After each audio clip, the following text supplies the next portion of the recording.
everybody, and thank you for watching the Top Human Rights Organization Review. I'm your host, Bryce Dolan. Now today we have an update from Human Rights Foundation on the case of Cuban artist Danilo El Sexto Maldonado. According to Human Rights Foundation, Maldonado has been released, but unfortunately, according to Thor Halvorson of Human Rights Foundation, he was subjected to 2 months of daily psychological torture because he refused to fake sadness upon the death of one of the most brutal and longest ruling dictators in Western history. According to Mr. Halvorson, they cut his hair, they poisoned his food with sedatives, they stripped him naked, and they continuously threatened him with execution by firing squad, all of which had Maldonado extremely distressed psychologically.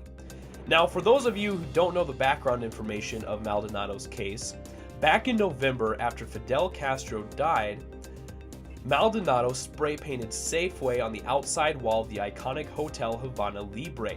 Safeway translates to "he's gone" in English. After that, he also uploaded a video to Facebook mocking the death of the dictator. The day after, he was dragged out of his home by security agents and detained.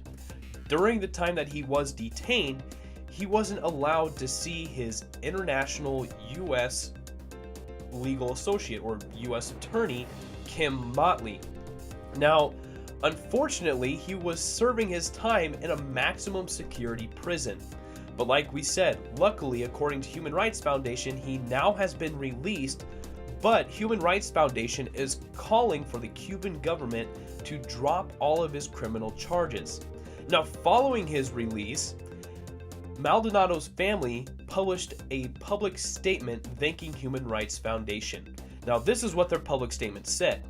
"We have not been given any formal explanations on why Danilo was freed, but we believe it is because 4 days ago, the Geneva-based United Nations Working Group on Arbitrary Detention communicated to the Cuban government that it had received and was reviewing a legal petition to issue a formal opinion declaring Danilo's detention illegal under international law. The UNWGAD, the United Nations Working Group on Arbitrary Detention, communication to the Cuban state requesting a prompt response by the government was the result of a formal request that the Human Rights Foundation in New York submitted on December 12th on behalf of Danilo and his family." Now, this is great news for Human Rights Foundation. This is a direct result of Human Rights Foundation's efforts in promoting human rights around the world and helping those who are suffering from human rights violations. So again, ladies and gentlemen, I'll keep you updated on this story as the information comes available, and hopefully we continue to move in the right direction of this story. Now that Maldonado has been released, the next thing is to get his criminal charges dropped and probably also find him some psychological help after he's been checked out medically to make sure he's physically healthy. He definitely would probably need some psychological help after that time in a maximum security prison and being tortured day after day.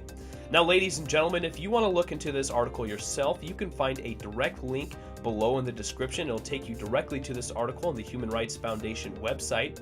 Please subscribe to our YouTube channel, then you can get notified every time a new video is posted.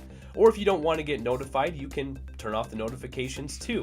Make sure you give our Facebook pages a like and follow us on Twitter. But thank you for watching, ladies and gentlemen. This was your Top Human Rights Organization Review. I was your host, Bryce Dolan.